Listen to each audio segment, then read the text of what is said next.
Good morning, everyone.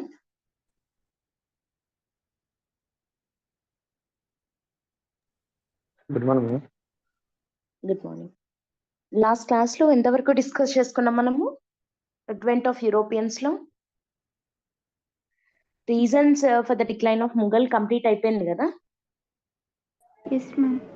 Internal and external reasons రెండు discuss చేసుకున్నాం, అవునా? సో ఇప్పుడు ముఘల్ సామ్రాజ్యం డిక్లైన్ అయిపోయిన తర్వాత మరి అటానమస్ స్టేట్స్ వచ్చాయి అని చెప్పాను కదా. ఆ అటానమస్ స్టేట్స్ ఏవేవి అనేది ఇప్పుడు ఒకసారి చూద్దాము. ఈ అటానమస్ స్టేట్స్ 3 కేటగిరీస్ గా మనం డివైడ్ చేస్తున్నాం. రైజ్ ఆఫ్ అటానమస్ స్టేట్స్ అని 3 కేటగిరీస్ గా డివైడ్ చేస్తున్నాం. అవి ఏవేవి అనంటే సక్సెసర్ స్టేట్స్ ఒకటి, ఇండిపెండెంట్ కింగ్డమ్స్ ఒక కేటగిరీ, న్యూ స్టేట్స్ అనేవి ఒక కేటగిరీ. 3 కేటగిరీస్ గా మనం డివైడ్ చేస్తున్నాము. సో ఇవి అంతా గుర్తుపెట్టుకోవాల్సిన అవసరం లేదు. జస్ట్ మీకు అంటే ముఘల్ ఎంపైర్ ఎట్లా డిక్లైన్ అయింది, యూరోపియన్స్ వచ్చే టైంకి ఇండియాలో సిచ్యువేషన్, పొలిటికల్ సిచ్యువేషన్ ఎలా ఉన్నింది, okay, political map of India ఎట్లా ఉన్నింది అని అంటే ఎన్ని రకాలుగా ఉన్నింది అంటే కొన్ని సక్సెసర్ స్టేట్స్ ఆఫ్ ముఘల్ ఉన్నాయి, కొన్నేమో ఇండిపెండెంట్ సామ్రాజ్యాలుగా ఆవిర్భవించాయి, అండ్ కొన్ని వచ్చేసి కొత్త స్టేట్స్ వచ్చాయన్నమాట. అవి ఏంటి అనేది చూద్దాం. First successor states. They broke away from the umpire but they did not challenge the sovereignty of the Mughals. ఇది ఇంపార్టెంట్ పాయింట్. సక్సెసర్ కి ఇండిపెండెంట్ కింగ్డమ్స్ కి తేడా ఏంటి అని అంటే ముఘల్ ఎంపైర్ బ్రోక్ అవే అయిన తర్వాత అంటే ముఘల్ సామ్రాజ్యము డీస్టెబిలైజ్ అయిపోయింది కదా. మనం నిన్న చూసాం కదా ఎట్లా డీస్టెబిలైజ్ అవుతూ వచ్చింది అని చెప్పి. కొన్ని ఇంటర్నల్ రీజన్స్ వల్ల, కొన్ని ఎక్స్టర్నల్ రీజన్స్ వల్ల డీస్టెబిలైజ్ అయిన ముఘల్ ఎంపైర్ అంటే చిన్న చిన్న భాగాలుగా విడిపోయింది. అయితే విడిపోయినా కానీ సక్సెసర్ స్టేట్స్ కొన్ని వాటి నుంచి అంటే ముఘల్ సామ్రాజ్యం కిందికి రాకుండా సపరేట్ అయిపోయి వచ్చినా గానీ ముఘల్ ఎంపైర్ యొక్క సావర్నిటీని ఛాలెంజ్ చేయలేదు. అంటే మెయిన్ సావరెన్ కింగ్ ముఘలే. అంటే ఇప్పుడు సపోజ్ ఫర్ ఎగ్జాంపుల్ ఇండియాలో స్టేట్స్ ఎట్లా ఉంటాయి, స్టేట్స్ సపరేట్ గా ఉంటాయి, అంటే వాటికి ఉండే పవర్స్ వాటికి ఉన్నాయి. బట్ అవి మన ఇండియన్ సావర్నిటీని ఛాలెంజ్ చేస్తాయా స్టేట్స్? సుప్రీం సావరెన్ అథారిటీ ఎవరు మనకి, మన కంట్రీలో? ఇండియానే, ఐ మీన్ మన కంట్రీనే కదా. స్టేట్స్ కి సావరెన్ పవర్స్ ఉంటాయా? ఉండవు కదా. ఏమంటాం మనము, India is indestructible union with destructible states అంటాం. ఐడియా ఉందా? అంటే మన ఇండియా యాజ్ ఎ యూనియన్ మనం డిస్ట్రక్ట్ చేయలేము, but as a states destruct చేయొచ్చు. అంటే ఇండియా ఈజ్ సావరిన్ పవర్, సార్వభౌమత్వం అంటాం తెలుగులో కదా. సో ఆ సార్వభౌమాధికారాన్ని అంటే ముఘల్స్ యొక్క సార్వభౌమాధికారాన్ని ఈ స్టేట్స్ క్వశ్చన్ చేయట్లేదు, ఛాలెంజ్ చేయట్లేదు. అంటే నువ్వే మా అల్టిమేట్ రాజువి, నువ్వే, కానీ మాకుండేవి మాకున్నాయి అన్నట్టు చెప్తున్న స్టేట్లను సక్సెసార్ స్టేట్స్ అని చెప్పి అంటాము. అట్లాంటి సక్సెసార్ స్టేట్స్ ఏవేవి అని అంటే బెంగాల్, అవధ్, హైదరాబాద్. బెంగాల్, అవధ్ అండ్ హైదరాబాద్ ఈ మూడు కూడా సక్సెసార్ స్టేట్స్ గా వచ్చాయి, ఫామ్ అయ్యాయి అన్నమాట. అంటే ఇవి మూడు ఇంకా కూడా ముఘల్స్ కి వాళ్ళ యొక్క లాయల్టీని ప్రూవ్ చేసుకుంటూనే ఉన్నాయి. They did not challenge the sovereignty of the Mughals. Next category independent kingdoms. Independent kingdoms అంటే ఏంటి? Due to destabilisation of Mughal control over the provinces independent kingdoms emerge అయ్యాయి, లైక్ మైసూర్, కేరళ, రాజ్పుత్. ఇవి వాటి ముఘల్ కి లాయల్ గా లేవు, అంటే ఇవి ఇండిపెండెంట్ సామ్రాజ్యాలుగా స్థాపించుకున్నారనమాట. ఎవరు? మైసూరు, కేరళ, రాజ్పుత్. వీళ్ళు అంటే మా కేరళ అంటే ట్రావెన్కోర్ రాజ్యం అంటారు కదా, ట్రావెన్కోర్. ఆ ట్రావెన్కోర్, రాజ్పుత్ సపరేట్ అయిపోయారు అని చెప్పాము కదా, గుర్తుందా? ఔరంగజేబ్ దగ్గర నుంచి రాజ్పుత్స్ అంతవరకు అక్బర్ ఉన్నంత వరకు మ్యాట్రిమోనియల్ అలయన్సెస్ పెట్టుకున్నారు, వీళ్ళతో బాగా ఫ్రెండ్లీ రిలేషన్షిప్స్ మెయింటైన్ చేశారు, అవునా, ముఘల్స్ తోటి. కానీ తర్వాత వచ్చే సక్సెసర్స్ ఆఫ్ ఔరంగజేబ్ గాని రిలీజియస్ ఇంటాలరెన్స్ ని చూపించడం వల్ల రాజ్పుత్స్ కూడా వీళ్ళ దగ్గర నుంచి సపరేట్ అయిపోయి ఒక ఇండిపెండెంట్ కింగ్డమ్ గా ఫామ్ అవ్వడం జరిగింది. అండ్ మైసూర్. సో ఈ మూడు ఇండిపెండెంట్ కింగ్డమ్స్ అయ్యాయి అనమాట. అంటే ఈ మూడు కూడా they are no more accepting the sovereignty of the Mughal empire. అర్థమవుతుందా? And next new states. They rebelled against the Mughals ని వ్యతిరేకించిన వాళ్ళు న్యూ స్టేట్స్ ఏవేవి? మరాఠాస్, సిక్స్, జట్స్. మరాఠాస్, సిక్కులు, జట్స్ వీళ్ళు ముగ్గురు ముఘల్ ఎంపైర్ ని వ్యతిరేకించారు. ఇది మనం ఆల్రెడీ చూసాము, అవునా? మరాఠాస్ వ్యతిరేకించారు కదా. ఏం వార్ జరిగింది వీళ్ళకి తర్వాత ఈ ఇస్లాం ఎంపైర్ కి వీళ్ళకి మధ్య? అహ్మద్ షా అబ్దాలీకి మరాఠాస్ కి మధ్య జరిగిన సిక్కులు జత్తులు కూడా వ్యతిరేకించడం జరిగింది. ఇది మనకు అందరికి తెలిసిన విషయమే. సో ఇట్లా రైజ్ ఆఫ్ అటానమస్ స్టేట్స్ జరిగింది. అంటే యూరోపియన్స్ వచ్చే టైంకి ఇండియా ఎన్ని రకాలుగా డివైడ్ అయింది? 3 కేటగిరీస్ గా డివైడ్ అయింది. ఒకటి వచ్చేసి ముఘల్స్ యొక్క సావర్నిటీని ఇంకా యాక్సెప్ట్ చేసే స్టేట్స్ గా బెంగాల్, అవధ్, హైదరాబాద్ ఉన్నాయి. తర్వాత ఇండిపెండెంట్ సామ్రాజ్యాలుగా మైసూరు, కేరళ, రాజ్పుత్ ఉన్నాయి. తర్వాత కొత్త states which rebelled against the Mughals గా ఎవరెవరు ఉన్నారు? మరాఠాస్, సిక్కులు, జతులు ఉన్నారనమాట. సో ఇట్లా మన పొలిటికల్ మ్యాప్ ఆఫ్ ఇండియా ఈ రకంగా ఉంది యూరోపియన్స్ వచ్చే టైంకి. దీంట్లో యాక్చువల్ గా సర్వే ఆఫ్ రీజనల్ కింగ్డమ్స్ అని చెప్పి మీకు ఇది PDF గా పెట్టేస్తాను. యాక్చువల్ గా ఇది అవసరం లేదు, జస్ట్ మీరు ఊరికే చదువుతారని చెప్పి పెడతాను ఇప్పుడు ఈ రోజు క్లాస్ అయిన తర్వాత ఒకసారి చెక్ చేయండి. దాంట్లో హైదరాబాద్ ఒక్కటి మీకు చెప్తున్నాను, ఎందుకంటే ఇది తర్వాత మీకు ఆంగ్లో కర్ణాటిక్ వార్స్ లో వస్తుంది కాబట్టి. Sorry, Anglo French wars, I mean Carnatic wars అన్నా ఆంగ్లో ఫ్రెంచ్ వార్స్ అన్నా ఒకటే. అక్కడ మీకు హైదరాబాద్ గురించిన ప్రస్తావన వస్తుంది కాబట్టి అదొకటి మీకు తెలిసి ఉండాలి కాబట్టి నేను ఇదొక్కటి చెప్తున్నాను మీకు, మిగతాదంతా అక్కర్లేదు. మీరు జస్ట్ ఒకసారి PDF ని ఒకసారి చూస్తే సరిపోతుంది. ఓకేనా? సో కింగ్డమ్ ఏది? హైదరాబాద్ కింగ్డమ్ ఎవరు ఫామ్ చేశారో ఆల్రెడీ చెప్పాను మీకు 1724 లో. ఎవరు? Who was the founder of independent Hyderabad state? Nizamul చెప్పాను కదా, నిజాముల్ ముల్క్ అని. అతని ఒరిజినల్ నేమ్, ఈ నిజాముల్ ముల్క్ అనేది అతని టైటిల్, కానీ అతని ఒరిజినల్ నేమ్ ఏంటని చెప్పాను? చిన్ కిలిచ్ ఖాన్. చిన్ కిలిచ్ ఖాన్. ఇక్కడ చూడండి, in 1713 Chin Kilic Khan was made Viceroy of the Deccan by Emperor Farooq Siyar and given the title Nizamul Mulk. Nizamul Mulk అనే టైటిల్ ని ఎవరిచ్చారు చిన్ కిలిచ్ ఖాన్ కి? ఫరూక్ సియార్. ఫరూక్ సియార్ గుర్తున్నాడా? Farrukh Siyar is famous for what? ఫర్మాన్ 1717. Very good. ఫరూక్ సియార్ 1717 ఫర్మాన్, కస్టమ్స్ డ్యూటీ తీసేసి ఎవేట్ చేసేసి బెంగాల్లో ట్రేడ్ కి పర్మిషన్ ఇచ్చాడు కదా ఫరూక్ సియార్. ఆ ఫరూక్ సియారే ఈ చిన్ కిలిచ్ ఖాన్ ని దక్కన్ ప్రాంతానికి చిన్ కిలిచ్ ఖాన్ ని వైస్రాయ్ గా చేస్తూ అతనికి నిజాం ఉల్ ముల్క్ అనే టైటిల్ ని ఇవ్వడం జరిగింది. అర్థమవుతుందా? అండ్ నెక్స్ట్ ఈ నిజాం ఉల్ ముల్క్ ఇంకొక పని చేశాడు, మనం ఆల్రెడీ చెప్పుకున్నాం, ఇది గుర్తుందా? 1720లో he assisted Mohammad Shah in killing Sayyid brothers. గుర్తున్నారా? ఈ సయీద్ బ్రదర్స్ ఎవరు? కింగ్ మేకర్స్ గుర్తున్నారా? సయీద్ బ్రదర్స్ ఇక్కడ చెప్పుకున్నాం చూడండి ఆల్రెడీ మనం. ఎక్కడ వస్తుంది? ఇక్కడ మొహమ్మద్ షా, రోషన్ అఖ్తర్ రంగ్లీలా టైంలో. Very good. రంగ్లీలా ఈ మొహమ్మద్ షా ఉన్న టైంలో with the help of Nizamul Mulk he killed Sayyid brothers అని చెప్పుకున్నాం కదా. ఈ సయీద్ బ్రదర్స్ ఎవరు? ఫరూక్ సియార్ ని రాజుగా ప్లేస్ చేయడంలో ముందైతే హెల్ప్ చేసి రాజుని చేశారు, కానీ తర్వాత మళ్ళీ ఫరూక్ సియార్ ని చంపేసింది సయీద్ బ్రదర్స్.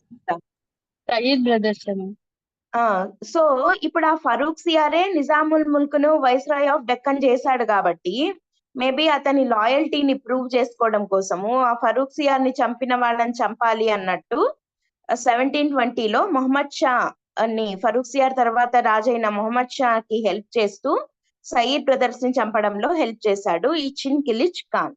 తర్వాత Kilich Khan defeated and killed Mubariz Khan in the battle of Shakarkheda in 1724. Shakarkheda battle లో ముబారిస్ ఖాన్ అనే అతన్ని ఓడించి 1724 లోనే he founded independent state of Hyderabad in the Deccan. And ఆ డైనాసిటీ ఏది అని అంటే అసఫ్ జాహీ డైనాసిటీ. ఇంకా ఈ అసఫ్ జాహీ డైనాసిటీ వాళ్ళే తర్వాత కాలంలో హైదరాబాద్ ని రూల్ చేయడం జరిగింది. Okay, so Hyderabad state founder ఎవరు? Nizamul Mulk. Chin Kilich Khan. Title of who had the title of so ఇప్పుడు మీరు నోట్స్ ఎట్లా చేసుకోవాలి, షార్ట్ నోట్స్ ఎట్లా చేసుకోవాలి? సింపుల్ గా ఇంత చిన్న బాక్స్ లో అంతే. ఏముండాలి? 1724 Hyderabad state, Chin Kilich Khan AKA also known as Nizamul Mulk. Nizamul Mulk title ఇచ్చింది ఎవరు? ఫరూక్ సియార్. ఇక్కడ ఫరూక్ సియార్ అని గుర్తు రాగానే మీకు ఏం గుర్తు రావాలి? 1717 ఓకే, ఇంతే. హైదరాబాద్ స్టేట్ గురించి ఉంటే టకటక 4 పాయింట్లు గుర్తొచ్చేసేయాలన్నమాట మనకి. క్లియరా? సో ఇట్లా ఈ నిజాముల్ ముల్క్ ఇతన్ని డైనాసిటీ పేరేంటి? Asaf Jahi dynasty. Short notes అంటే ఇంతే చేసుకోవాలన్నమాట. ఓకేనా? ఇంకొకటి మైండ్ మ్యాప్స్ లాగా గీసుకోవాలి అంటాం కదా. ఇప్పుడు reasons for the decline of Mughals అనుకోండి. డిక్లైన్ ఆఫ్ ముగల్స్ అని చెప్పి ఒక చిన్న హెడ్డింగ్ పెట్టేసుకుంటే దీన్ని మీరు ఎట్లా డివైడ్ చేస్తారు? ఒకటి ఇంటర్నల్ రీజన్స్, రెండోది ఎక్స్టర్నల్ రీజన్స్ అంటాం కదా. సో ఇప్పుడు ఏం చేస్తారంటే ఇట్లా ఒక చిన్న ట్రీ డయాగ్రామ్ లాగా, రే డయాగ్రామ్ లాగా అట్లా గీసుకోండి. ఇంటర్నల్ రీజన్స్ లో 1, 2, 3 ఇట్లా ఓన్లీ కీవర్డ్స్ మాత్రమే రాసుకోవాలన్నమాట. ఇది ఆ కీవర్డ్ ని చూడంగానే మీకు మొత్తం ఆ పాయింట్లన్నీ గుర్తొచ్చేసేయాలి. అర్థమవుతుందా? మీరు ఎన్నిసార్లు రివిజన్ చేసినా ఓన్లీ ఈ పార్ట్ మాత్రం చేస్తే సరిపోతుంది. ఎక్స్టర్నల్ రీజన్స్ ఏముంది? సింపుల్ గా ఎక్స్టర్నల్ రీజన్స్ అని పెట్టుకోండి. ఒకటి నాదిర్ షా ఇన్వేషన్, రెండోది అహ్మద్ షా అబ్దాలీ ఇన్వేషన్, తర్వాత మరాఠాస్. ఇట్లా రీజన్స్ అని చెప్పి చిన్న చిన్న కీవర్డ్స్ లాగా పెట్టుకొని రీజన్స్ అన్ని ఒక చోట ఇట్లా ఒక చిన్న రే డయాగ్రామ్ లాగా రాసి పెట్టుకున్నారనుకోండి, సింపుల్ గా రివిజన్ చేసుకోవచ్చు. మీకు అర్థమవుతుందా? మొత్తం ఆన్సర్ అంతా చదివి ఆ గ్రామర్ పార్ట్ అంతా చదువుకుంటూ పోవడం కన్నా ఇట్లా కీవర్డ్స్ లాగా పెట్టేసుకొని ఈజీగా మల్టిపుల్ టైమ్స్ రివిజన్ చేసుకోవచ్చు అన్నమాట.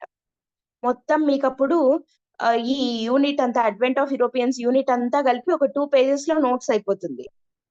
ఇట్లా షార్ట్ నోట్స్ చేసి పెట్టుకున్నారంటే అప్పుడు ఏమైతుందంటే ఎగ్జామ్ కి ముందు రోజు మీకు రివిజన్ చేయడం చాలా ఈజీ అవుతుంది. ఓకే, ఎందుకంటే మనకి హిస్టరీ ఒక రోజు ఉండదు కదా ఎగ్జామ్ లో. సివిల్స్ లో ఏమేమి ఉంటాయి?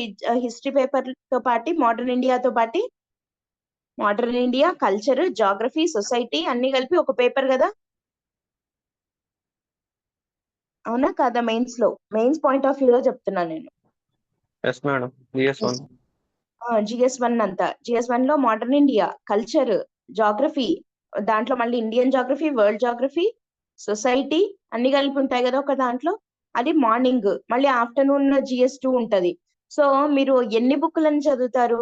ఎన్ని పేపర్లు తిప్పుతారు? పేపర్లు తిప్పడానికే సగం టైం అయిపోతుంది. సో కాబట్టి షార్ట్ నోట్స్ ఇట్లా చేసి పెట్టుకొని క్విక్ రివిజన్ చేసేలాగా ఉండాలన్నమాట. మీరు మెయిన్ ఎగ్జామ్ ముందు రోజు చేసే రివిజన్ గురించి దృష్టిలో పెట్టుకొని చేయండి నోట్స్ చేసేటప్పుడు. ఓకే, సో ఇట్లా రీజనల్ కింగ్డమ్స్ ఎమర్జ్ అయ్యాయి. ఓకే, ఇండిపెండెంట్ సక్సెసర్ స్టేట్స్ గా ఏమేమి వచ్చాయి? సక్సెసర్ స్టేట్స్ ఏవి? Bengal, Awadh, Hyderabad, Awadh, Bengal. Independent kingdoms Mysore, Kerala,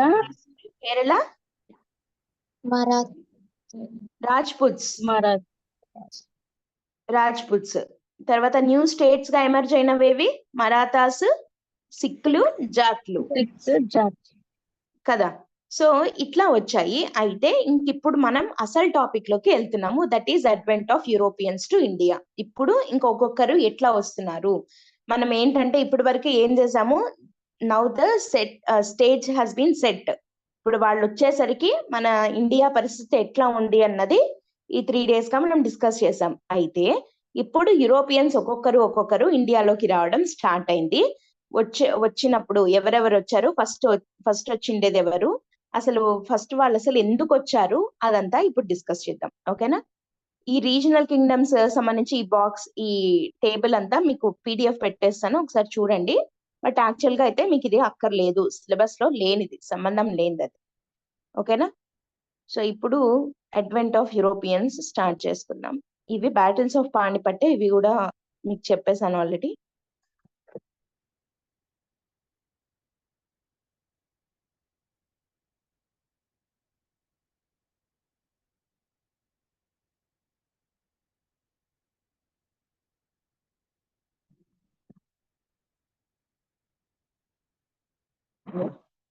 Here comes the actual topic. Advent of Europeans in India. ఎవరెవరు వచ్చారు చూడండి, ఇదే ఆర్డర్ లో. The Portuguese, the Dutch, the English, the French and the డేన్స్. ఇదే ఆర్డర్ లో వచ్చారు. క్రోనలాజికల్ ఆర్డర్ లో పెట్టమని సింపుల్ గా అడగచ్చు. The Portuguese, Dutch, English, French and డేన్స్ ఈ ఆర్డర్ లో వచ్చారు. సో ఫస్ట్ వచ్చిండేది ఎవరు? ఫ్రెంచ్ లాస్ట్ కదండి. అర్థం కాలేదు. ఫ్రెంచ్ తర్వాతే డేన్స్, ఇంగ్లీష్ తర్వాతే ఫ్రెంచ్.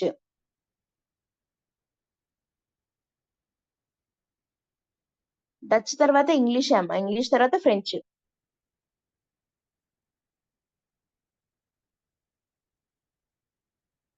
ఓకేనా? ఏదైనా డౌటా? లాస్ట్ వచ్చిండేది ఫ్రెంచ్ అనుకున్నాను. డేన్స్ కూడా ఉన్నారు, బట్ వీళ్ళని కన్సిడర్ చెయ్యరు యాక్చువల్ గా. ఓకే వీళ్ళంత ఇంపార్టెంట్ రోల్ ఏం ప్లే చేయలేదు కాబట్టి ఫ్రెంచ్ లాస్ట్ అని చెప్తారు అనమాట. Okay ma'am. ఇప్పుడు ఫస్ట్ చూద్దాం. In the late 15th century, Portuguese explorer Vasco da Gama reached the shores of Indian subcontinent, establishing maritime connections that marked the onset of European influence. అసలు European influence ఇండియాలో ఉండడానికి main కారణం ఎవరు?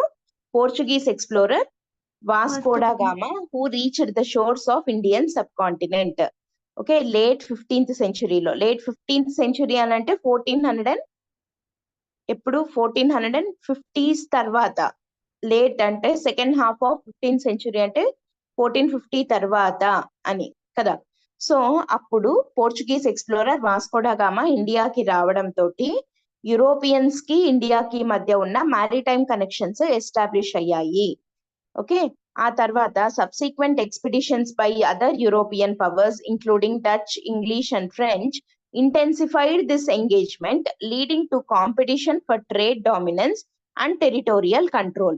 Okay, first Vasco da gamma రావడం తోటి మొదలైన ఈ advent of Europeans అనేది తర్వాత కాలంలో సబ్సిక్వెంట్ ఎక్స్పిడిషన్స్ అంటే ఆయన తర్వాత ఈ మిగతా యూరోపియన్ పవర్స్ యొక్క ఎక్స్పిడిషన్స్ కారణంగా, ఎవరు ఆ European powers including Dutch, English, French, వీళ్ళందరి వల్ల ఈ ఇంటెన్సిఫైడ్ దిస్ ఎంగేజ్మెంట్ అంటే ఆ ఎంగేజ్మెంట్ అంటే లైక్ ఆ trade relation, maritime relation, connection between European powers and India ఏదైతే ఉందో అది ఇంటెన్సిఫై అయింది, అంటే చాలా ఎక్కువైంది.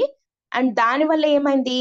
కాంపిటీషన్ ఫర్ ట్రేడ్ డామినెన్స్, ఒకరి మీద ఒకరికి కాంపిటీషన్ పెరిగింది అనమాట ట్రేడ్ డామినెన్స్ కోసం. అంటే ఇండియా తోటి ట్రేడ్ మేం చేయాలని వాళ్ళకి మధ్య కాంపిటీషన్ ఎక్కువైంది for trade dominance as well as for territorial control. ఇండియాలోని టెరిటరీస్ మీద కంట్రోల్ తెచ్చుకోవడం కోసము అండ్ ఇండియా తోటి ట్రేడ్ కోసము.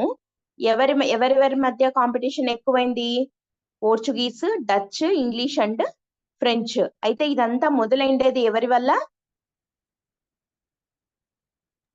స్టార్ట్ అయింది? ఈ maritime connection between Europe and India Vasco da gamma వల్ల స్టార్ట్ అయింది. The establishment of trading posts and colonies paved the way for a new chapter in India's history, shaped by global interactions and eventual ascendance of British colonial rule. So ఈ trading పోస్టులు పెట్టుకోవడం అంటే ఇక్కడ వచ్చి వాళ్ళు చిన్న చిన్న ఫ్యాక్టరీస్ పెట్టుకోవడము. ఫస్ట్ ఎట్లా స్టార్ట్ అయింది చెప్పండి? వీళ్ళు ట్రేడ్ చేసుకుంటాము అని చెప్పి వచ్చారు. ట్రేడింగ్ కోసం అని చెప్పి మేము మా ఫస్ట్ ట్రేడ్ అంటే జస్ట్ ఇక్కడ ఉండేవి మేము తీసుకొని వెళ్తాము, మళ్ళీ మావి తెచ్చి ఇక్కడికి తెచ్చి ఇంపోర్ట్ చేసుకుంటాము అని అడిగారు. తర్వాత మెల్లగా ఇది ఫస్ట్ స్టేజ్. రెండో స్టేజ్ ఏమైంది, ఇక్కడ మావి ఎక్స్పోర్ట్స్ ఇంపోర్ట్స్ చేసుకోవడానికి మాకు ఇక్కడ ఒక ట్రేడింగ్ పోస్ట్ల లాగా కొన్ని ఏరియాస్ ని ఇవ్వండి అని అడిగారు. అట్లా ఎస్టాబ్లిష్ చేసుకున్నారు. ఇది సెకండ్ స్టేజ్. థర్డ్ స్టేజ్ ఏమైంది, మేము ఇక్కడే కొన్ని మ్యానుఫ్యాక్చర్ చేసుకోవడానికి మాకు పర్మిషన్ ఇవ్వండి అని చెప్పి మెల్లగా ఫ్యాక్టరీస్ పెట్టడం స్టార్ట్ చేశారు. అది థర్డ్ స్టేజ్. ఫోర్త్ స్టేజ్ ఏమైంది, మా ఫ్యాక్టరీస్ మీద దాడులు జరుగుతున్నాయి, అంటే ఎవరన్నా దొంగలు, పైరేట్స్ ఇట్లాంటి వాళ్ళు వస్తున్నారు. సో కాబట్టి మా వాటికి ప్రొటెక్షన్ కావాలి, కాబట్టి మేము ఈ ట్రేడింగ్ పోస్ట్ల చుట్టూ ఫోర్టిఫికేషన్ చేసుకుంటాము, అంటే కోట లాగా కట్టుకుంటాము అనడం స్టార్ట్ చేశారు. అది ఫోర్త్ స్టేజ్. ఫిఫ్త్ స్టేజ్ ఏంటి, ఇట్లా ఫోర్టిఫై చేసుకున్నాం కదా, కాబట్టి మా ఆర్మీ మాకు కావాలి, అంటే వాటికి ప్రొటెక్షన్ ఉండాలి కదా, సో మా ఆర్మీని మేము దింపుకుంటాము, మేము చేసుకుంటాము అని అన్నారు. సో వాళ్ళ ఆర్మీని వాళ్ళు ఎస్టాబ్లిష్ చేసుకోవడం స్టార్ట్ చేశారు. ఇట్లా ఒక్కొక్కటిగా ఒక్కొక్క స్టేజ్ బై స్టేజ్ వాళ్ళు ఇండియాలో చొచ్చుకొని వస్తూ వాళ్ళ పవర్ ని వాళ్ళ స్ట్రాంగ్ హోల్డ్ ని చూపించుకుంటూ వస్తూ మెల్లమెల్లగా ఇక్కడ దీనికి తోడు ఇక్కడ మనకు లోకల్ గా ఉన్న రాజులకు, మన కింగ్స్ కి ఒకరంటే ఒకరికి పడకపోవడము, ఆ ఇంటర్నల్ యుద్ధాలలో వీళ్ళ దగ్గర ఉన్న ఈ వెపన్స్ ఇవి చూసి ఇద్దరు రాజుల్లో ఎవరో ఒకరు వచ్చి వీళ్ళ హెల్ప్ అడగడము, వీళ్ళు వెళ్ళి వాళ్ళకి హెల్ప్ చేయడము, రిటర్న్ లో మళ్ళీ వాళ్ళు వీళ్ళకి ఏదో ఒకటి ఇవ్వడము, ఓకే, కొన్ని టెరిటరీస్ ని తెచ్చుకోవడము, ఇట్లా మొత్తం ఒకరినొకరు ఆక్యుపై చేసుకుంటూ వస్తున్నారు. మళ్ళీ ఇట్లా పెంచుకుంటూ పోవడంలో మళ్ళీ ఒక యూరోపియన్ పవర్ కి ఇంకొక యూరోపియన్ పవర్ కి పడకపోవడము, ఓకే, అట్లా మెయిన్ గా ఏ ఇద్దరి మధ్య గొడవలు ఎక్కువ అయ్యాయి, ఏ రెండు యూరోపియన్ పవర్స్ మధ్య ఎక్కువ అయ్యాయి, ఏ రెండు యూరోపియన్ పవర్స్ భయంకరంగా ఫైట్ చేసుకున్నాయి, English, French. British and French. అవే కదా కర్ణాటిక్ వార్స్ అంటే. సో ఆ కర్ణాటిక్ వార్స్ వల్లనే ఫ్రెంచ్ కంప్లీట్ గా థర్డ్ కర్ణాటిక్ వార్ ద్వారా ఫ్రెంచ్ కంప్లీట్ ఎండ్ అయిపోయింది అని చెప్పొచ్చు. అవునా, ఇండియాలో ఫ్రెంచ్ యొక్క డామినెన్స్ పోయింది, బ్రిటిషే మేజర్ రూల్ గా ఎమర్జ్ అయ్యింది. సో ఇప్పుడు చూద్దాం ఒక్కొక్కటిగా ఎట్లా జరుగుతూ వచ్చింది, ఇదంతా అనేది ఎలా జరుగుతూ వచ్చింది అనేది ఇప్పుడు చూద్దాం, ఓకేనా. సో ఏమంటున్నాము, the establishment of trading posts and colonies paved the way for new chapter in India's history shaped by global interactions and eventual ascendance of British colonial rule. So మెల్లమెల్లగా గ్లోబల్ ఇంటరాక్షన్స్ ఇండియాలో పెరిగాయి, కాబట్టే మనము ఇక్కడ నుంచి ఉండే ఎరాని ఏమంటున్నాము, మోడర్న్ ఇండియన్ హిస్టరీ అని ఎందుకంటాము అనంటే ఇండియాకి గ్లోబల్ ఇంటరాక్షన్స్ రావడం స్టార్ట్ అయింది. అండ్ దాని తర్వాత it was followed by British colonial rule. అవునా, సో వీళ్ళల్లో మేజర్ పవర్ గా బ్రిటిష్ ఎమర్జ్ అయ్యి వాళ్ళ కలోనియల్ రూల్ కిందికి ఇండియా వెళ్ళిపోవలసి వచ్చింది. ఇదంతా ఎలా జరిగింది అనేది ఇప్పుడు మనం చూడబోతున్నాం. The arrival of Europeans would indelibly shape India's destiny and leave a lasting imprint on its social, economical and political landscapes. So advent of Europeans వల్ల ఇండియాలో ఏమేం మార్పులు జరిగాయి, ఇట్ లెఫ్ట్ లాస్టింగ్ ఇంప్రింట్, అంటే వాటి యొక్క గుర్తుల్ని మన ఇండియా మీద ఏ స్పియర్స్ లో వదిలారు వీళ్ళు, on hour social, economical and political landscapes మీద మారింది. అవునా, సోషల్ దాని మీద ఎట్లా మార్పు వచ్చింది చెప్పండి, because of advent of Europeans. మీకు తెలిసినట్టు చెప్పండి, అడ్వెంట్ ఆఫ్ యూరోపియన్స్ వల్ల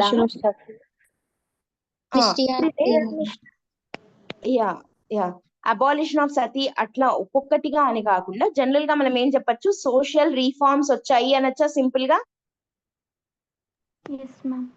సోషల్ రీఫార్మ్స్ అప్పటి వరకు మనకి ఇండియాలో ఉన్న కొన్ని మేజర్ ఈవిల్స్ అన్ని పోయాయి, లైక్ చైల్డ్ మ్యారేజెస్ చేయడము, సతీ గాని, తర్వాత విడో రీమ్యారేజెస్ చేయకపోవడము, తర్వాత ఎడ్యుకేషన్ ప్రాపర్ గా లేకపోవడము, ఇట్లాంటివన్నీ పోయి మంచి సోషల్ రీఫార్మ్స్ వచ్చాయి అని చెప్పచ్చా.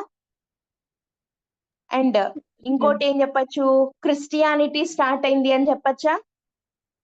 అప్పటి వరకు మనకు యాక్చువల్ గా ఫస్ట్ ఉన్న రిలీజియన్ ఇండియాలో ఫస్ట్ ఉన్న రిలీజియన్ ఏది, వేదిక్ రిలీజియన్, తర్వాత బుద్ధిజం ఉన్నింది, ఆ తర్వాత జైనిజం వచ్చింది, ఇంకా తర్వాత Vedic religion is nothing but Hinduism.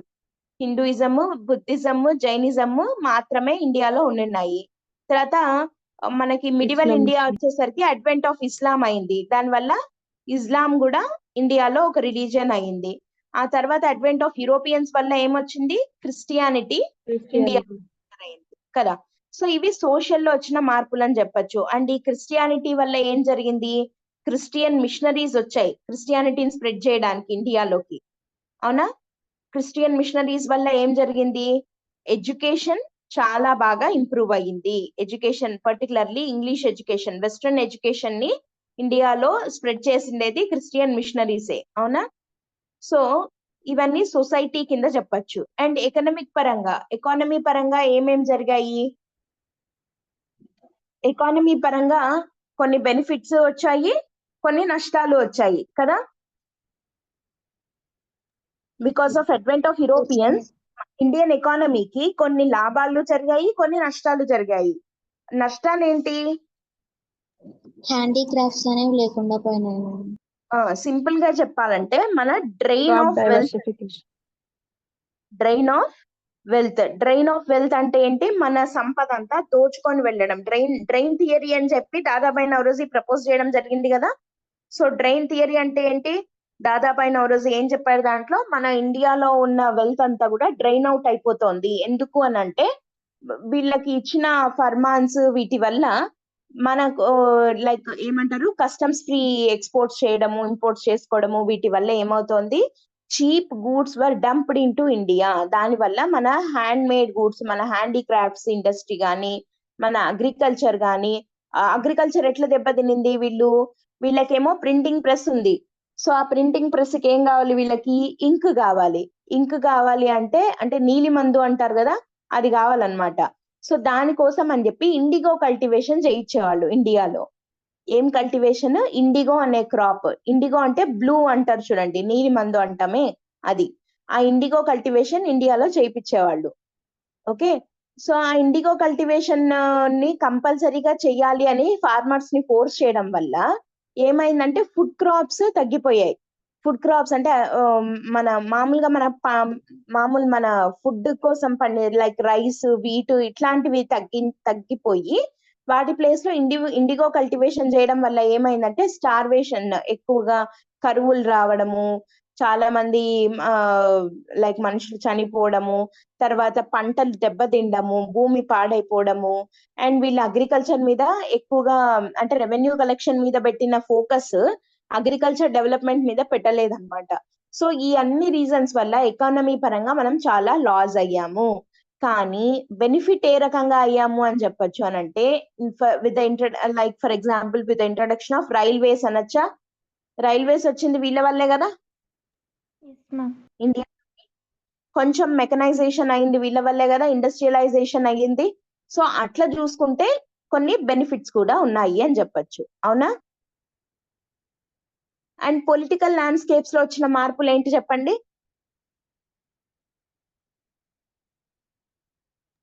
Democracy political landscape లో వచ్చిన మార్పులు అసలు యాక్చువల్ గా ఒక కింగ్ రూల్ కింద ఉన్న మనం కాస్త ఏమయ్యాము? ఒక కలోనియల్ రూల్ కిందికి, ఒక కంపెనీ రూల్ కిందికి వెళ్ళాము. ఆ తర్వాత రివోట్ అయ్యాము. ఆ తర్వాత క్రౌన్ రూల్ కిందికి, బ్రిటిష్ క్రౌన్ కిందికి వెళ్ళిపోయాము. ఆ తర్వాత అసలు మనకు ఒక పొలిటికల్ అసోసియేషన్స్ మనకు కావాలి అని చెప్పి గుర్తించి ఇండియన్ నేషనల్ కాంగ్రెస్ ని పెట్టుకున్నాము. ఆ తర్వాత మన ఫ్రీడమ్ కోసం మనమే ఫైట్ చేసాము, మన ఓన్ కాన్స్టిట్యూషన్ ని మనము రాసుకోగలిగాము. And now we emerged as a democratic nation.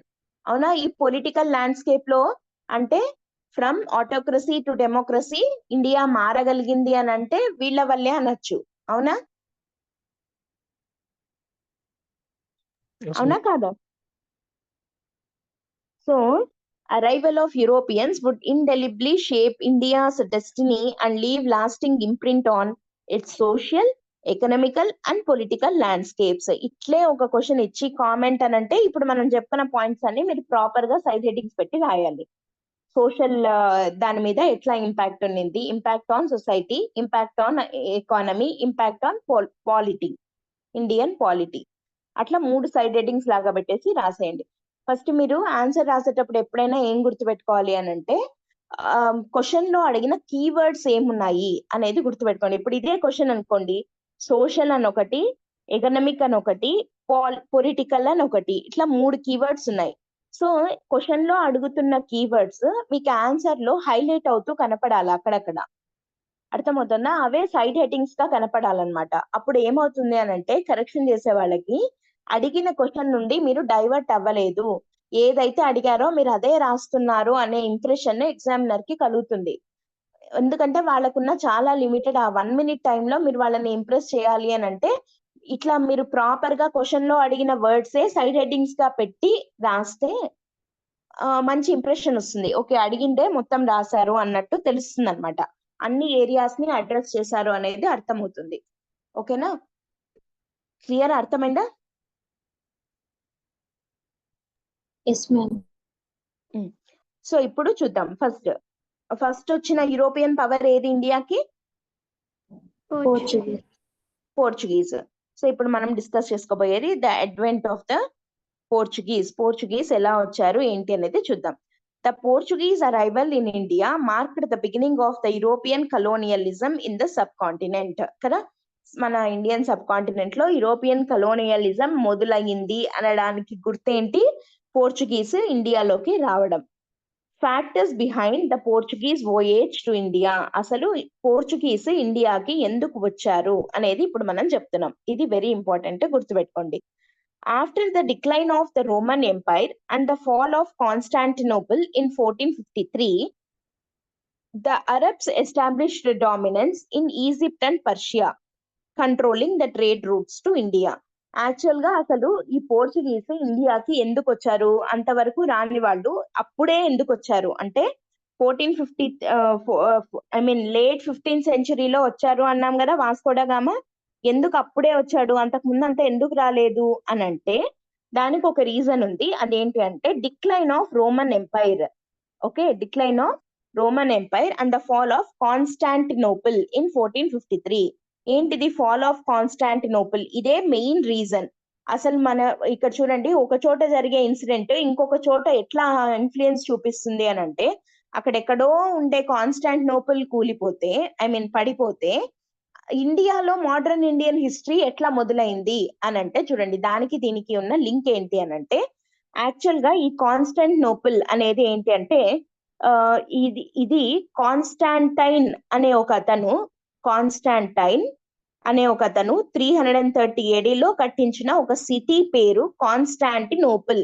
అతను కట్టించాడు కాబట్టి అతని పేరు మీద దాని పేరు ఏమైంది? కాన్స్టాంటినోపుల్ అయిందనమాట. ఈ కాన్స్టాంటినోపుల్ అనే city it is nothing but ఇప్పుడు ప్రెసెంట్ డే మీకు ఇస్తాన్బుల్ ఐడియా ఉందా? టర్కీ ఇస్తాన్బుల్ ఉంది కదా, ఈ కాన్స్టాంటినోపులే ఇస్తాన్బుల్ అంటే కాన్స్టాంటినోపుల్ పేరు ఇస్తాన్బుల్ అయింది. ఎందుకు అని అంటే ఇక్కడ 1453లో ఏం జరిగింది అని అంటే కాన్స్టాంటినోపుల్ అనేది యాక్చువల్ గా ఒక క్రిస్టియన్ డామినెన్స్ ఉన్నటువంటి గ్రెకో రోమన్ కల్చర్ ఉండే ఒక సిటీ అన్నమాట ఈ కాన్స్టాంటినోపుల్ అనేది. అయితే దీని మీద ఒట్టోమాన్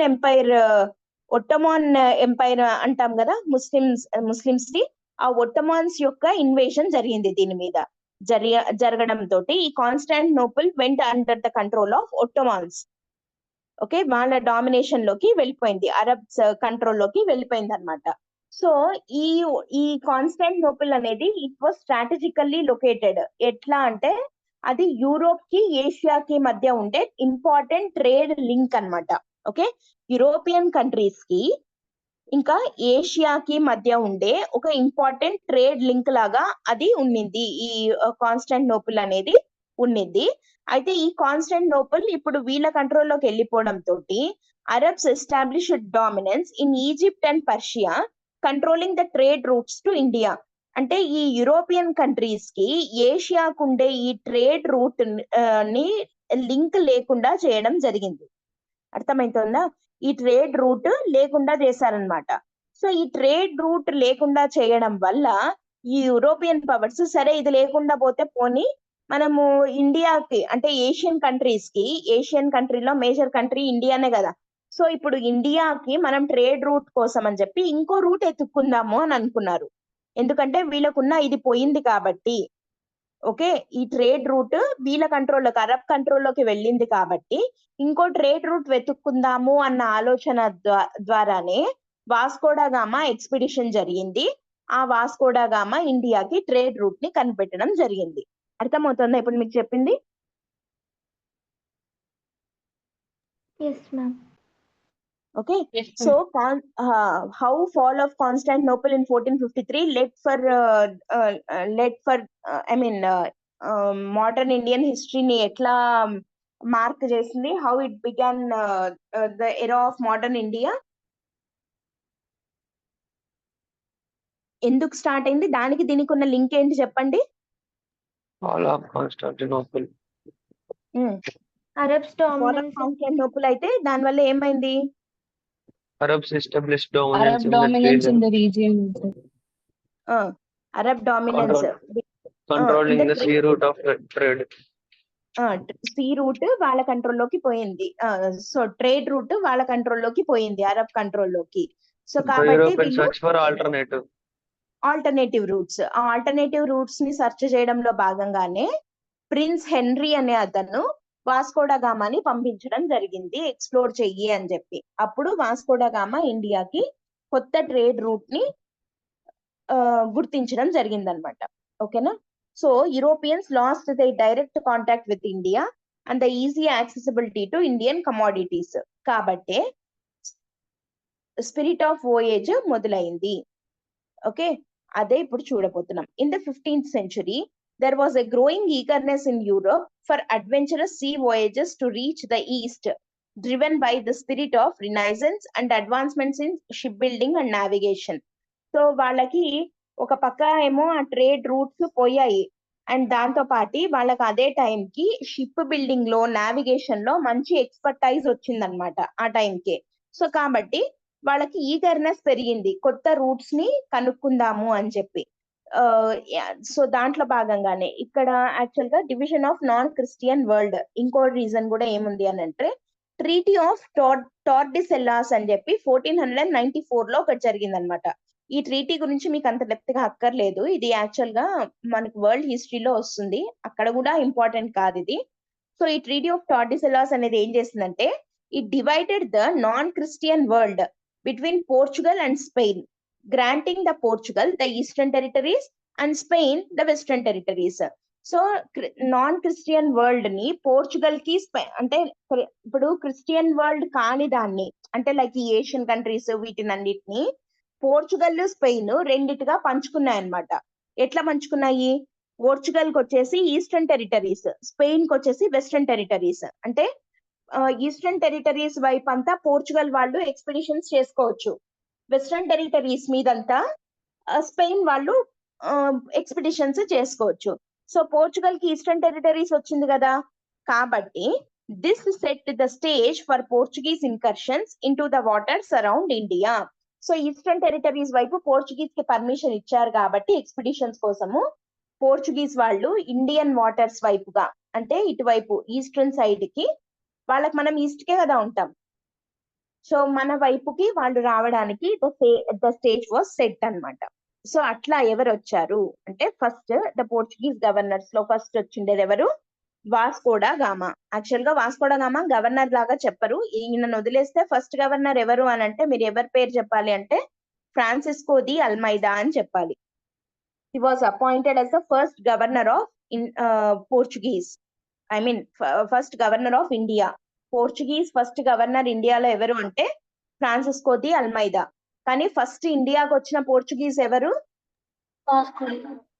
వాస్కోడా గామా. ఎవరు వచ్చారు, అట్లా ఏం జరిగింది చూద్దాం. The arrival of Vasco da gamma in Calicut. Calicut అంటే ఇప్పుడు మనం ఏమంటాం, దీన్ని కోజికోడ్ అంటాం, కేరళలో కోజికోడ్ అని ఉంది కదా, అక్కడికి. The arrival of Vasco da Gama in Calicut in 1498 had a significant impact on Indian history. అప్పుడు ఇది వెరీ వెరీ ఇంపార్టెంట్. అప్పుడు ఇండియాని రూల్ కాలికట్ కి వచ్చాడు అన్నాం కదా, సో అప్పుడు రూలర్ ఎవరు అని అంటే the Hindu ruler of Calicut, the Zamorin welcomed him as the prosperity of his kingdom relied on the trade. Okay, అప్పుడు కాలికట్ ని రూల్ చేస్తున్న రాజు పేరు జమోరిన్. ఏం పేరు? Zamorin. Who was the king? ఇది అయితే ఎన్నిసార్లు వచ్చిందో ప్రిలిమ్స్ లో. Who was ruling the Calicut when Vasco da Gama arrived in India in 1498? ఎవరు వచ్చారు ఆ టైంలో? ఎవరు రూల్ చేస్తున్నారు? Zamorin. Zamorin. జమోరిన్. Okay, Vasco da gamma India finally ఏ ఇయర్ లో వచ్చాడు? 1498 లో వాస్కో డా గామా ఇండియాకి వచ్చినప్పుడు కాలికట్ ని రూల్ చేస్తున్న రాజు పేరు జమోరిన్. ఈ జమోరిన్ వాస్కో డా గామాని చాలా హ్యాపీగా ఇన్వైట్ చేశాడు, బికాస్ అతని ప్రాస్పరిటీ ఆఫ్ హిస్ కింగ్డమ్, అంటే ఆ కాలికట్ యొక్క వెల్త్ అంతా దేని మీద, ఐ మీన్ ఆ ఎకానమీ అంతా ట్రేడ్ మీదే డిపెండ్ అయ్యింది. సో ఈ వాస్కో డా గామా వచ్చింది ట్రేడ్ కోసమే కదా, సో హ్యాపీగా రా తీసుకో, ట్రేడ్ చేసుకో మా దగ్గర నుంచి అని చెప్పి ఇన్వైట్ చేయడం జరిగింది. However, the Arab traders who had a strong presence on the Malabar coast were concerned about the Portuguese gaining influence in the region. అప్పటికే అరబ్ ట్రేడర్స్ ఆల్రెడీ ఉన్నాయి కదా, వాళ్ళ ట్రేడ్ రూట్ వాళ్ళకు ఉంది. సో వాళ్ళకైతే దీని మీద కన్సర్న్ ఉందన్నమాట. మలబార్ కోస్ట్ అంటే వెస్ట్ కోస్ట్, ఈ పార్ట్ ఇట్లా ఈ పార్ట్ ఉంది కదా, ఇది మలబార్ కోస్ట్ అని, దీన్ని కోరమాండల్ కోస్ట్ అని అంటాం. ఈస్ట్ కోస్ట్ ని ఏమంటాము? కోరమాండల్ కోస్ట్ అంటాం. వెస్ట్ కోస్ట్ ని మలబార్ కోస్ట్ అంటాం కదా. సో ఈ కేరళ ఇటువైపే కదా వస్తుంది మనకి, ఇట్లా ఇక్కడికి కదా వచ్చాడు Portuguese Vasco da gamma. So Malabar Coast లో ఉన్న ఈ అరబ్ ట్రేడర్స్ కొంచెం టెన్షన్ పడుతున్నారు అనమాట, వీళ్ళు ఏంటి ఎందుకు వచ్చారు అన్నట్టు. Next, the Portuguese aimed to monopolise the profitable eastern trade and exclude their competitors, especially the Arabs. So వీళ్ళని కాదని మొత్తం మొనోపలైజ్ చేసేయాలి, అంటే ఇంకా మన డామినెన్స్ మాత్రమే ఉండాలి ఈస్టర్న్ ట్రేడ్ మీద అని చెప్పి అనుకున్నారు. Vasco da gamma return to India in 1501 but faced resistance from Zamorin when he sought to exclude Arab merchants in favor of the Portuguese. Okay, so Vasco da gamma first వచ్చాడు, వచ్చినప్పుడు జమోరిన్ okay అన్నాడు కదా, అన్నాడు. Vasco da gamma వెళ్ళిపోయాడు. మళ్ళీ Vasco da Gama 1501 లో again he came back to India. కానీ ఈసారి జమోరిన్ ఏం అడిగాడు అని అంటే, we wanted to monopolise the trade, అంటే నువ్వు అరబ్స్ కి పర్మిషన్ ఇవ్వద్దు, నేను మాత్రమే ట్రేడ్ చేసుకుంటాను అని అన్నాడు. ఎవరన్నారు? Vasco Vasco da Gama. కానీ ఈసారి జమోరిన్ ఒప్పుకున్నాడా ఒప్పుకోలేదా? ఒప్పుకోలేదు. He faced resistance from Zamorin. ఎందుకు అనంటే, when Vasco da Gama sought to exclude Arab merchants in favor of the Portuguese. Arabs కి ఇవ్వకుండా మాకు మాత్రమే ఇవ్వు అని జమోరిన్ అని వాస్కో డా గామా అడిగినప్పుడు జమోరిన్ అందుకు ఒప్పుకోలేదు. సరే, తర్వాత ఏం జరిగింది అనేది నెక్స్ట్ గవర్నర్ జనరల్ వచ్చినప్పుడు, నెక్స్ట్ గవర్నర్ ఆఫ్ పోర్చుగీస్ ఎవరు వచ్చారు, ఏం చేశాడు అనేది చూద్దాం. సో ఇక్కడికి వాస్కో డా గామా పాయింట్స్ అయిపోయాయి మనకి. Okay, next governor of Portuguese ఎవరు ఇండియాలో అని అంటే, ఫ్రాన్సిస్కో ది అల్మైదా. ఎవరు? ఫ్రాన్సిస్కో ది అల్మైదా అనే అతను 1505 నుండి 1509 వరకు ఉన్నాడు. ఇతను గవర్నర్ ఆఫ్ ఇండియాగా, పోర్చుగీస్ గవర్నర్ గా ఉన్నాడు ఇక్కడ. సో ఏంటి ఇతను ఏం చేశాడు అనేది చూద్దాం, చాలా చాలా ఇంపార్టెంట్ ఇప్పటి నుండి.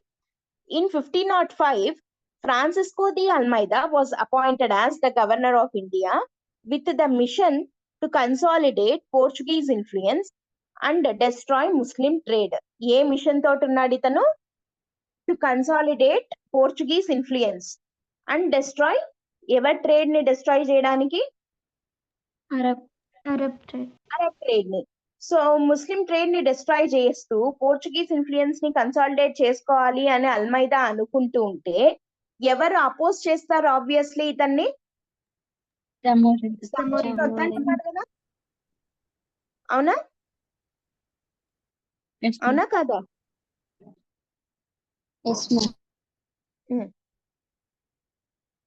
Almeida faced opposition from Zamorin and a threat from Mamluk Sultan of Egypt. ఎందుకు? అరబ్ ట్రేడ్ ని కాదంటున్నాడు కదా. సో కాబట్టి జమోరిన్ నుండి మమ్లుక్ సుల్తాన్ ఆఫ్ ఈజిప్ట్ నుంచి ఇతను థ్రెట్ ని ఫేస్ చేస్తున్నాడు. ఎవరు? Francisco de Almeida. మరి తర్వాత ఏం జరిగింది అని అంటే, in 1507 the Portuguese squadron was initially defeated in a naval battle of Diu but avenged the defeat the following year. Almeida aimed to make the Portuguese the masters of Indian Ocean through his blue water policy. చాలా చాలా చాలా important policy ఇది. ఓకేనా? Blue water policy, నీలి నీటి సిద్ధాంతం అంటారు దీన్ని. బ్లూ వాటర్ పాలసీ ఎవరిది? బ్లూ వాటర్ పాలసీ ఫాలో అయిన పోర్చుగీస్ గవర్నర్ ఎవరు? Francisco de Almeida followed blue water policy. ఈ బ్లూ వాటర్ పాలసీ ద్వారా ఇతని ఎయిమ్ ఏంటి? చూడండి ఇక్కడ, he aim to make the Portuguese the masters of the Indian Ocean. Masters of the Indian Ocean. Indian Ocean మీద మొత్తం control Portuguese కే ఉండాలి అనే ఉద్దేశంతో ఏం సిద్ధాంతాన్ని ఇతను ప్రపోజ్ చేశాడు? Blue water policy. Blue water policy. ఏంటి ఆ పాలసీ అనేది ఇప్పుడు చూద్దాం ఒకసారి. Blue water only policy Indian Ocean madam. Only Indian Ocean. Blue water పాలసీనే ఏమంటారంటే కార్టేజ్ సిస్టమ్ అని కూడా అంటారు. వెరీ వెరీ ఇంపార్టెంట్ ఇది. ఇంతవరకు ఎక్కడ మన బుక్స్ లో కనపడది పాయింట్, జాగ్రత్తగా చూడండి. Blue water policy is also known as what system? Cartaz system. దీని మీద క్వశ్చన్ రాలేదు ఇప్పటి వరకు. మోస్ట్ ఎక్స్పెక్టెడ్ వన్ ఇది. బ్లూ వాటర్ పాలసీనే కార్టేజ్ సిస్టమ్. మనకి ఇక్కడ బ్లూ వాటర్ పాలసీ అని అడగకుండా ఏమని అడగచ్చు? కార్టేజ్ సిస్టమ్ అనేది ఏ పోర్చుగీస్ గవర్నర్ చేత ఇంట్రడ్యూస్ చేయబడింది అనొచ్చు. ఎవరు? Francisco de Almeida. ఓకేనా? సో బ్లూ వాటర్ పాలసీ, దీన్నే కార్టేజ్ సిస్టమ్ అంటారు. అంటే ఏంటి అనేది చూద్దాం. It was a naval trade licence or pass issued by the Portuguese Empire in the Indian Ocean during the 16th century. Its name derives from the Portuguese term cartas. Cartas means letters. Letter ని ఏమంటారు అంటే ఒక memo లాగా అట్లా అంటారు కదా, letter లాగా. Letter ని పోర్చుగీస్ లో కార్టాస్ అంటారు. సో అందుకే అది కార్టేజ్ సిస్టమ్ అయిందనమాట. సో కార్టేజ్ సిస్టమ్ అంటే ఏంటి? It was a naval trade licence లాంటిది. ఓకే, ఇప్పుడు మామూలుగా మనము ఏదైనా బైకో కారో డ్రైవ్ చేయాలి అని అంటే ఒక లైసెన్స్ ఉండాలి కదా మనకి. అట్లా ఇండియన్ ఓషన్ లో ఏదైనా షిప్ ట్రేడ్ ఏదైనా చెయ్యాలి అని అంటే ఒక నావల్ ట్రేడ్ లైసెన్స్ అనేది ఉండాలి. It was issued by Portuguese empire. అంటే ఇండియన్ ఓషన్ మొత్తం వాళ్ళదే. అంటే ఆ లైసెన్స్ లేని వాళ్ళ వస్తే వీళ్ళు వాళ్ళతోటి ఫైట్ చేసేసి ఆ ట్రేడ్ జరగనీయకుండా ఆపేవాళ్ళు అనమాట. సో దానివల్ల ఏమైంది? ఇండియన్ ఓషన్ కి మొత్తం మాస్టర్స్ గా ఎవరు అవుతున్నారు ఇప్పుడు? పోర్చుగీస్. అదే కదా బ్లూ వాటర్ పాలసీ యొక్క మెయిన్ ఎయిమ్ అతనిది. సో బ్లూ వాటర్ పాలసీ ద్వారా అతను ఏం చేయదలుచుకున్నాడు? ఓన్లీ పోర్చుగీస్ ఎవరికైతే నావల్ ట్రేడ్ చేసుకోవడానికి లైసెన్స్ ని ఇష్యూ చేస్తారో వాళ్ళు మాత్రమే ఇండియన్ ఓషన్ లో ట్రేడ్ చేయడానికి అర్హులు. అర్థమవుతుందా? అదే కార్టేజ్ సిస్టమ్. కార్టేజ్ అనే దానికి ఎందుకు పేరు వచ్చింది? పోర్చుగీస్ లో లెటర్ అంటే ఈ లైసెన్స్, దాన్ని కార్టాస్ అంటారు. సో ఆ లైసెన్స్ లెటర్ ఉన్న వాళ్ళు మాత్రమే ఇండియన్ ఓషన్ లో నావల్ ట్రేడ్ చేసుకోవడానికి ఎలిజిబుల్ గా ఉంటారు. సో అట్లా లేని వాళ్ళు ఎలిజిబుల్ కారు. కాబట్టి దాన్నే blue water policy. Blue water policy ద్వారా పోర్చుగీసే ఇండియన్ ఓషన్ కి మాస్టర్స్ గా ఎదుగుతున్నారు అనమాట. అర్థమవుతుందా? సో ఫ్రాన్సిస్కో ది అల్మైదా ప్రపోజ్ చేసిన పాలసీ ఏంటి? బ్లూ వాటర్ నీటి సిద్ధాంతం. Blue water policy also known as Carthage system. Next వచ్చిన గవర్నర్ ఎవరు అని అంటే ఇతను ఇంకా ఇంపార్టెంట్. Alfonso de Albuquerque. ఏం పేరు? Alfonso de Albuquerque. ఈ ఆల్బుక్వర్క్ 1509 నుండి 1515 వరకు ఇండియాలో ఉన్నాడు. ఇతని టైంలో ఏం జరిగింది అనేది చూద్దాం.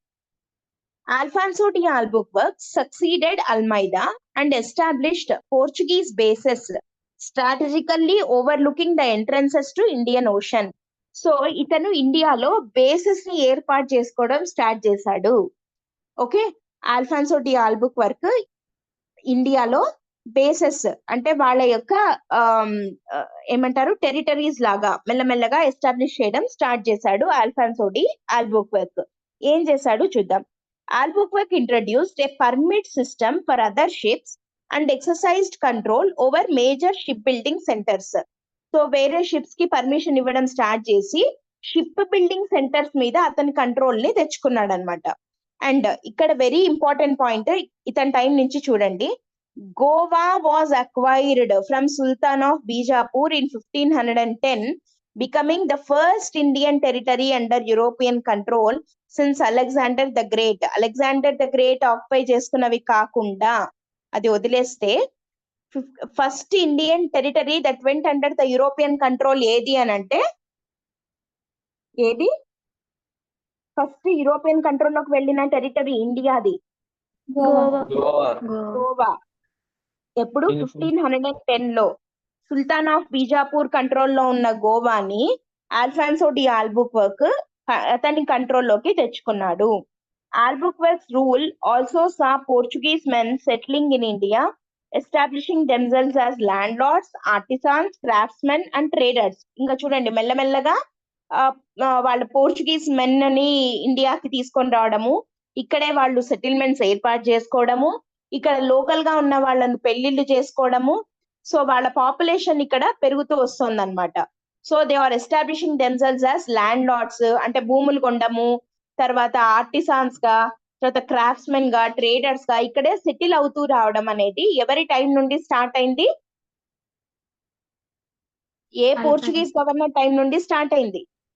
ఆల్బుకర్క్ టైం నుంచి స్టార్ట్ అయింది. సో ఇక్కడ చెప్పాలంటే సింపుల్ గా ఫ్రాన్సిస్కో ది అల్మైదాకి ఆల్బుక్వర్క్ కి ఉండే డిఫరెన్స్ ఏంటి? ఏమైనా ఐడియా అర్థమవుతుందా? గెస్ చేయగలుగుతారా? ఇతను ఇంపీరియలిజం లో ఉన్నాడు మేడం. అతనేమో ఓన్లీ లైసెన్స్ ఇచ్చాడు, ఇతనేమో టెరిటరీ ఆక్యుపేషన్. ఎగ్జాక్ట్లీ. ఇప్పుడు చూడండి, ఈ ఫ్రాన్సిస్కో ది అల్మైదా ఫాలో అయిన పాలసీ ఏంటి? బ్లూ వాటర్ పాలసీ అంటాం కదా. ఈ అల్ఫాన్సో డి ఆల్బుక్వర్క్ పాలసీని ఏమంటామంటే పాలసీ ఆఫ్ ఇంపీరియలిజం అంటాం. పాలసీ ఆఫ్ ఇంపీరియలిజం ని ఈ ఆల్ఫాన్సో డి ఆల్బుక్వర్క్ ఫాలో అయ్యాడు. అంటే అల్మైదా ఎంతసేపు మన ట్రేడ్ వరకు లిమిట్ అయ్యాడు, అవునా? పోర్చుగీస్ డామినెన్సే ఇండియన్ ఓషన్ మీద ఉండాలి అని అనుకున్నాడు. ట్రేడ్ వరకు మాత్రమే లిమిట్ అయ్యాడు అల్మైదా. వెరాజ్ ఆల్బుక్వర్క్ ఏంటి? ఇంపీరియలిజం అంటే కొలోనియలిజం, లైక్ మెల్లమెల్లగా కాలనీస్ ని స్ప్రెడ్ చేయడం, పోర్చుగీస్ యొక్క ప్రెజెన్స్ ని, ఫుట్ హోల్డ్ ని ఇండియాలో పెంచుతున్నాడు, అవునా? వాళ్ళని ఇక్కడికి తేవడము, వాళ్ళు ఇక్కడే సెటిల్ అవ్వడము, ల్యాండ్ లార్డ్స్ అవ్వడము, ఆర్టిసాన్స్ అవ్వడము, ట్రేడర్స్ అవ్వడము. అంతేకాకుండా even he captured Goa from the sultan of Bijapur in 1510. So treaty of imperialism policy of imperialism వచ్చేసి Alfonso de Albuquerque the, versus blue water policy వచ్చేసి ఫ్రాన్సిస్కో ది అల్మైదాది. అర్థమవుతుందా? సో ఒక్కొక్కటి ఎట్లా మారుతుంది చూడండి. ఒక్కొక్క గవర్నర్ ఫాలో అయిన ఒక్కొక్క పాలసీ వల్ల ఇండియాలో ఎన్ని చేంజెస్ వస్తున్నాయి అనేది అర్థమవుతుందా మీకు?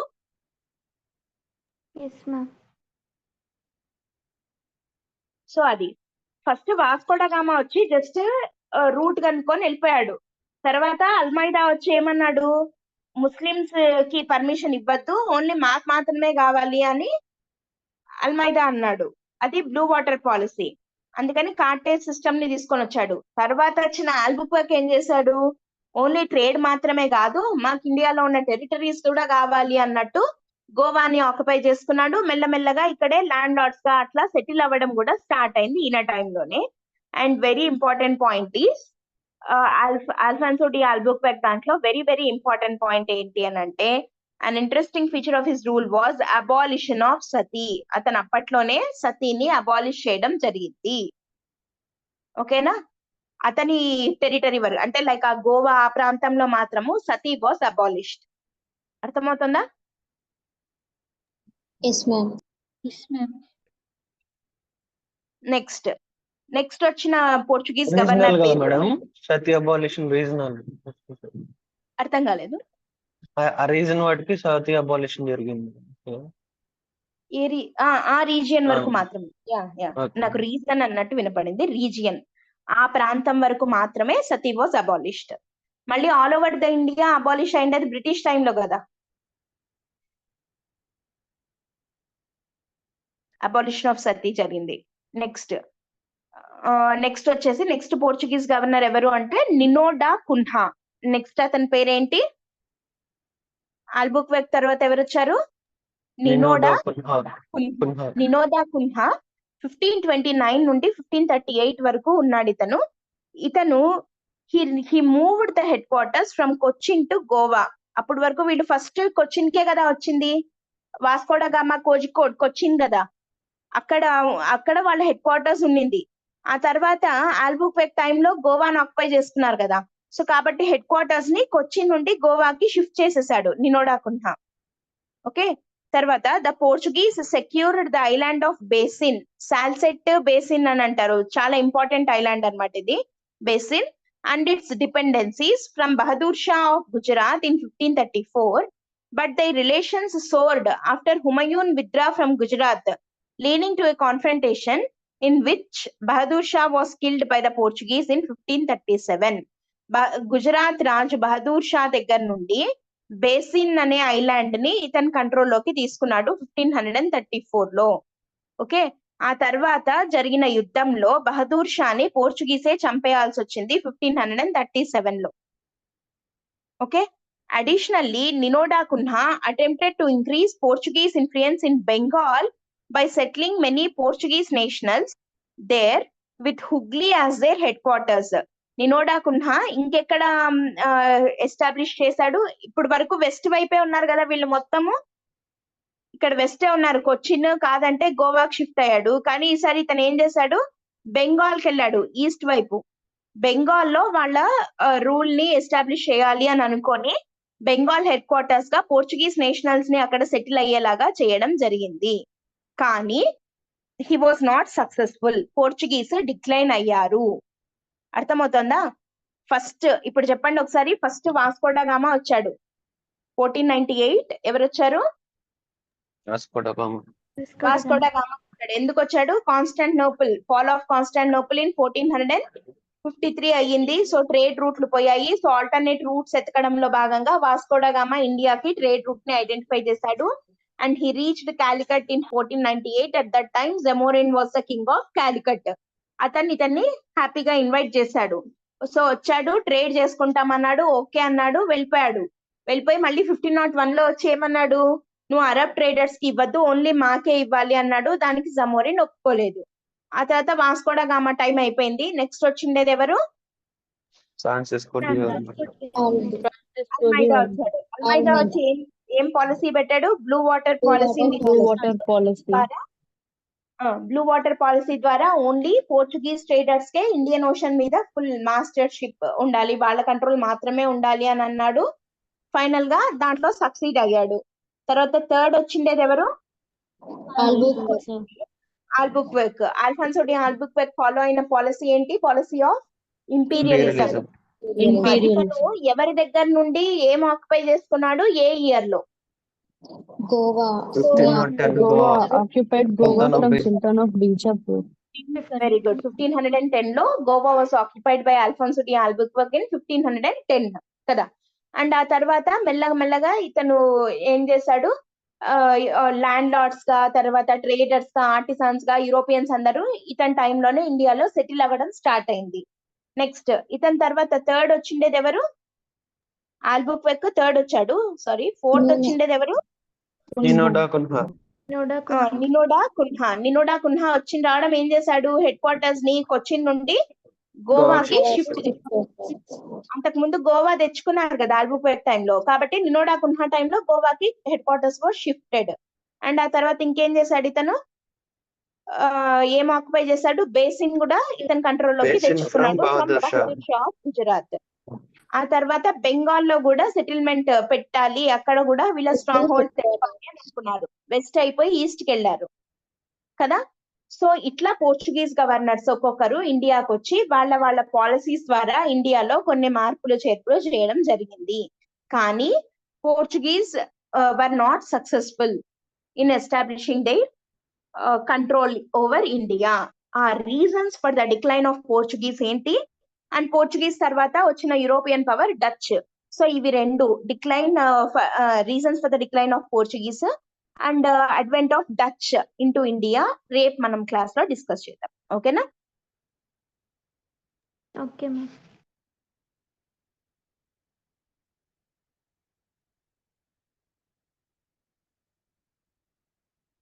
ఓకే, ఏమైనా డౌట్స్ ఉన్నాయా?